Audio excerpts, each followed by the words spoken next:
Bonjour, comment vas-tu?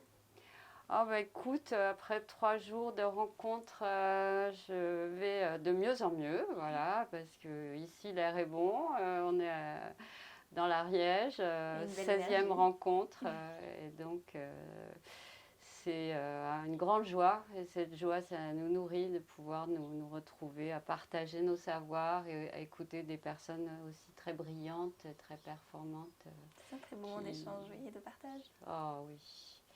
Et donc, bon, c'est pas la première fois que je Mhm. viens. Les conditions sont quand même différentes cette année. C'est vraiment important de pouvoir organiser Mhm. en présentiel avec donc toutes les précautions nécessaires qui ont été prises pour se retrouver. Mhm. J'apprécie. Est-ce que tu pourrais nous présenter qui tu es et qu'est-ce que tu viens nous présenter aujourd'hui? Ben, en fait, moi, je suis voilà, médecin, ostéopathe, danseuse, professeure de danse, Mhm. et Quel genre donc de danse? la danse contemporaine. Mhm. Donc, je suis aussi retraitée de ces activités, ce qui m'a permis de faire des recherches Mhm. sur le corps, le mouvement. Et avoir plus de recul maintenant sur tout ce que j'ai traversé d'intense là-dessus dans ma vie. Et donc, en fait, c'est la danse qui m'a amenée à l'ostéopathie, parce que j'avais Mhm. tellement mal au dos que je me suis fait soigner en tant que danseuse. J'ai découvert l'ostéopathie et j'ai voulu apprendre et faire ces études qui commençaient l'année suivante Mhm. pour 3 années à la faculté de Bobigny avec le professeur Cornillot qui organisait ces cursus. Et c'était un grand bonheur. J'ai eu des professeurs extraordinaires. Voilà, Paul Chauffour, Jean-Pierre Mhm. Barral, le directeur d'enseignement Didier Feltès. Enfin, c'était... Et donc, ça c'était une première étape. C'était l'étape apprendre et puis d'avoir appris. J'ai progressivement, par mes recherches sur le mouvement, conçu voilà, un concept, un grand package qui s'appelle l'ostéo-éveil, Mhm. dans lequel se trouve un grand, grand chapitre, un grand pack qui est le réveil osseux. C'est pour ça que je suis là aujourd'hui. C'est pour donner des ateliers sur le réveil osseux selon l'éclairage de la biotenségrité et avec voilà, des perspectives en ostéopathie animalière, puisque bon, moi je suis ostéopathe humaine, Mhm. mais je commence à me familiariser avec le toucher chez l'animal. Et comment est-ce que tu as découvert le réveil osseux? Alors, le réveil osseux, c'est une histoire qui date d'il y a au moins une trentaine d'années. En fait, j'avais, en tant que danseuse et créatrice, donc de performance, de danse, de chorégraphie, des temps de méditation Mhm. dans un studio. Et je me suis mise à un moment donné à marcher, faire des allers-retours en, en percutant sans l'avoir décidé, commencer à percuter des tubérosités qui se présentaient à moi de parties du corps différentes. Les mastoïdes, enfin bon, ça venait de manière totalement incongrue pendant cette marche, et puis ça s'est pas produit une seule Mhm. fois, en fait, ça s'est produit de manière très régulière, et c'était très interpellant parce que à chaque fois que je faisais ces percussions, Mhm. ces pressions sur ces tubérosités osseuses, je me sentais beaucoup plus éveillée à moi-même, plus présente à moi, plus alignée. Mhm. Et donc, ça m'a donné envie de continuer et d'en mettre en place une cartographie, de systématiser cette approche. Et donc, j'ai mis en place une cartographie qui balaye les tubérosités des membres supérieurs et inférieurs, des os plats, sachant donc les os plats qui sont, voilà, comme le sternum, un os impair, médian, c'est aussi Mhm. pendant la période embryonnaire deux moitiés qui se sont réunies et qui ont un vécu différent. Donc c'est intéressant les questionner. En fait, les percussions, les pressions, pour moi, sont des moyens de les questionner et de les réveiller. C'est-à-dire qu'il y a des moments où l'os s'absente, en fait, il se rigidifie et voilà. C'est beau, ça a été avant tout une rencontre avec toi-même. Oui, c'est quelque découverte de chose, soi. oui, quelque chose de touchant en fait, et puis aussi la joie de l'os qui émerge lorsqu'on va le chercher, qu'on le rencontre. Et ça, c'est bon, une surprise de s'apercevoir que l'os, c'est joyeux. Et donc il y a eu un premier volet, c'était le volet, je dirais, de conscientisation, hein, démarche personnelle, comme font beaucoup de danseurs qui font du yoga, du qigong, ou des pratiques somatiques comme Feldenkrais, Bodyman Centering. Enfin, il y a un certain nombre de pratiques contemporaines aussi qui ont été mises en place, Pilates. Et puis, à part l'aspect conscientisation, je me suis aperçue que je pouvais avoir un rôle préventif. Je suis quand même toujours quelque part médecin, ostéopathe, et donc il y a toujours l'idée, voilà, est-ce qu'on peut faire de la prévention avec ça? Et en fait, en faisant, voilà, attention à ce qui se passait, par exemple, quand je percute les deux tubérosités du péroné, là, les têtes des péronés, elles sont pas forcément, elles répondent pas de la même manière. Même le son n'est pas le même. Il y a un son mat d'un côté, un son plus sourd de l'autre côté, ou plus éclatant. Et donc l'idée aussi, là, au niveau de la sensation, c'est qu'il y en avait un qui était absent, plus absent, et l'autre plus présent, l'un plus rigide, l'autre moins. Et la curiosité a fait que, bon, en pressant les deux en même temps, pendant 10-15 secondes, voilà, je me suis aperçue qu'ils s'équilibraient, la sensation sous mes doigts entre les deux tubérosités, leur présence devenait la même. Et donc ça, c'était vraiment un grand étonnement. Et puis j'ai fait ailleurs, et voilà, je me suis dit, on dirait qu'on arrive à se rééquilibrer soi-même. Puis c'est vrai que je me sentais mieux de ce coup. Voilà, un grand trochanter par rapport à l'autre, et puis mon bassin qui d'un seul coup se rééquilibrait juste en faisant des choses comme ça. Je me disais, il y a une piste là, on peut faire des choses pour soi. Et voilà. Et là, tu nous parles de traitement pour soi, mais est-ce que tu amènes ce traitement aussi à l'autre? Alors en fait, c'était toujours dans un premier temps de la prévention, c'est-à-dire que ça n'avait pas encore du tout un aspect thérapeutique, c'était proposer quelque chose de préventif et des rééquilibrages qu'on peut se faire soi-même de manière voilà, quotidienne, hein, comme on se lave les dents, prendre du temps pour soi et tout. Puis en fait, bon... je me suis aperçue qu'on pouvait le faire à des personnes âgées, en leur rendant visite, que ça leur faisait beaucoup de bien. Tu vois, si je viens vers toi, puis que tu me proposes, voilà, que tu as envie, voilà, je peux accéder à tes tubérosités, puis faire ce rééquilibrage en pressant dessus dans 10-15 secondes. S'il n'y a pas un gros décalage entre les deux côtés, ça va vite. Et l'ensemble du corps en profite. Et puis on propose à la personne de s'allonger, on peut lui faire tout un réveil osseuse, un balayage de toutes ces tubérosités du corps et aussi les os plats qui émergent. Donc ça, c'est l'aspect encore préventif. Disons que l'aspect entre guillemets thérapeutique, le troisième volet, il est récent. Il m'est venu grâce aux animaux. Est-ce que tu as établi une cartographie également chez l'animal? Alors, la cartographie, c'est pas moi qui l'ai faite chez l'animal. Disons que j'ai fait rencontre avec des ostéopathes animaliers, un groupe merveilleux, voilà, avec lequel j'ai eu des échanges de connaissances assez poussés. Et en particulier, donc, Rémi Libre, qui a lu mon ouvrage Construire son corps avec l'ostéo-éveil et la biotenségrité, dans lequel sont déclinés tous les points du réveil osseux.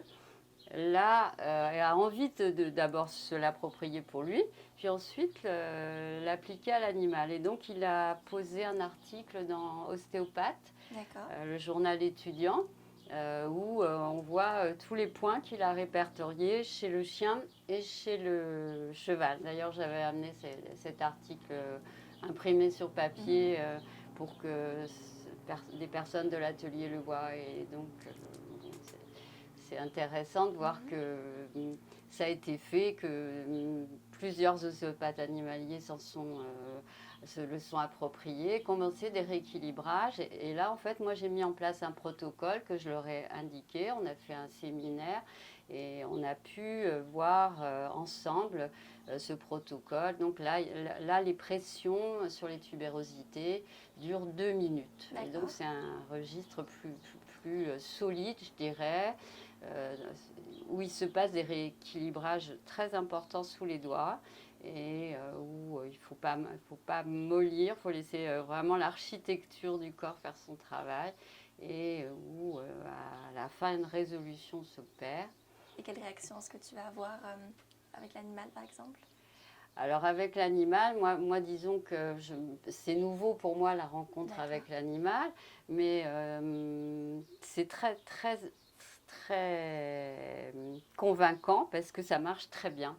C'est-à-dire que voilà, moi je me suis adressée à des chiens de proximité, la famille, et les amis, et donc voilà un chien qui a commencé à se paralyser un peu du train arrière, et puis qui avait aussi voilà une boiterie, un problème de luxation de hanche. Et bien avec le réveil osseux des trochantères, par exemple, en faisant ce rééquilibrage biotenségral, en 2 minutes, on voit vraiment progressivement tout le bassin qui se rééquilibre et le déroulé de sa marche, et ensuite quand il part et qu'il va courir. Donc je pense que ça vaut la peine, quoi. C'est un service qu'on peut leur rendre en plus de tous les outils que vous avez, vous déjà, les ostéopathes animaliers. Et voilà. C'est un outil très complémentaire également. Oui, voilà, c'est dans cet esprit-là.